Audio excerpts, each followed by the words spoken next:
So was the bastard you were after now riding with the cowboys? Roscoe Bob Bryant was his name. Oh. But no, this time it was a different bastard I was after. The aforementioned Mr. Ringo. And yes, he was working for old man Clanton. I came upon them robbing a stagecoach, which wasn't surprising, being they were such murderous thieves and bastards. The bandits wore red scarves, so I knew they worked for the old man. Over there! I did my best to help those poor passengers. You can't hide forever! Moments later, the attackers were dead, and I checked the stagecoach to see how many passengers were still breathing. None. It was then I wondered if the rocks weren't hiding more bandits. Was that all of them? Or did I just hit the rear guard? I quickly got my answer. They attacked from on high like Apaches often did.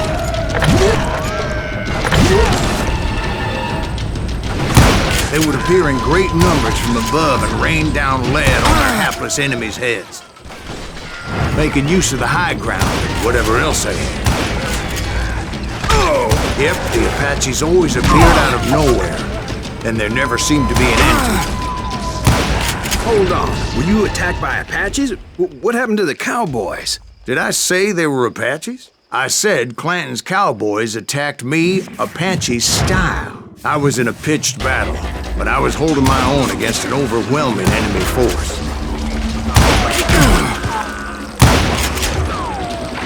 See, at the time, I was still pretty green and would often blunder into regrettable situations. But I just kept shooting at anything I could see up in those damn rocks. I didn't see Ringo, but I knew he was with the cowboys. He and Roscoe Bob had done me a dreadful wrong, and I was determined to have my revenge. But to get to Ringo, I knew I'd have to fight my way past these other assholes first. Stand up! Unfortunately, I was running out of ammo. Another perfect example of my relative inexperience as a hunter of men. I immediately knew that a tactical retreat was called for, as my vengeful fury was much less impressive without the bullets to back it up.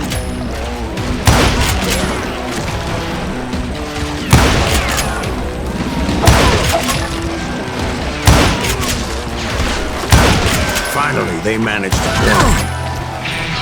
Trapped as I was, the odds of my survival seemed pretty slim. Luckily, serendipity was on my side as I suddenly spotted a way out of my predicament.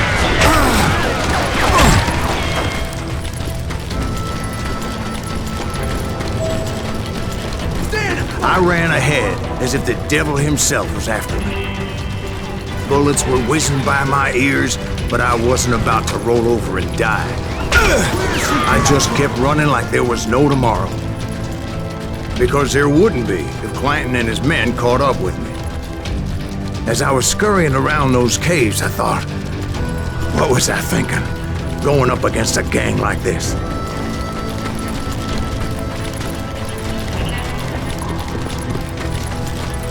No one will ever find you here! I just kept running, not knowing where the hell I was going. And that's when something miraculous happened. Like manna from heaven, I found the desiccated remains of what looked like an Apache warrior. The old weapon next to him supplied me with some much-needed ammunition.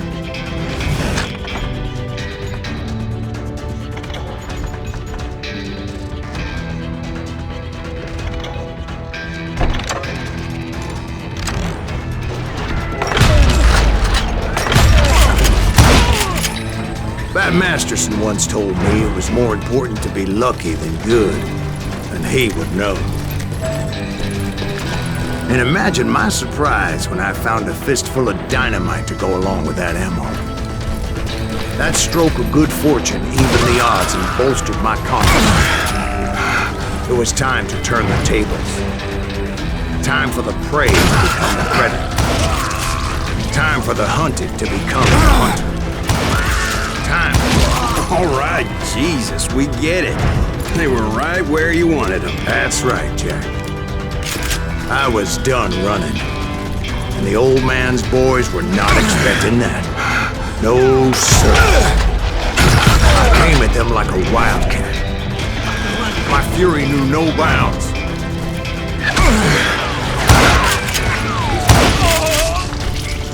It was finally time for that old man to pay for his sins.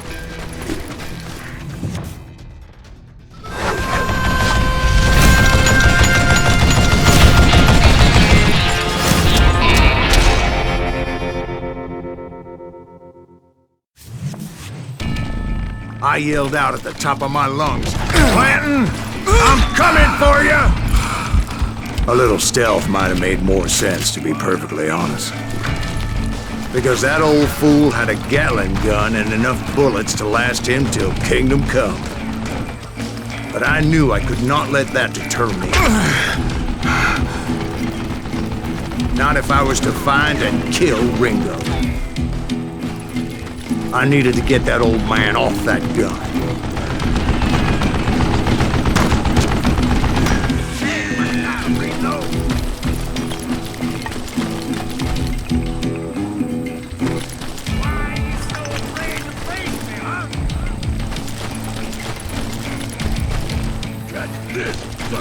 Kill that son.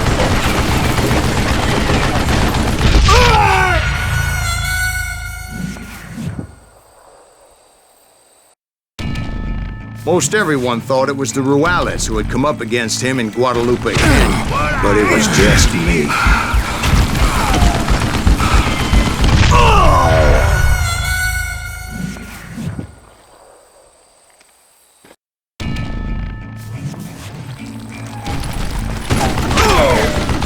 You one stupid zombie. Stop your hiding from me. I don't know how you live this long. Oh, gotta reload. Would you just die?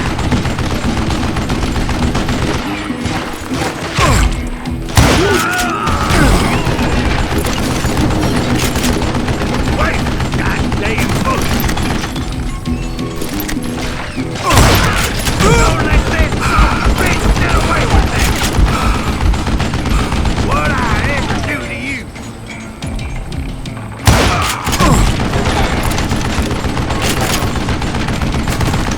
Hey, let's see what you're made of, boy.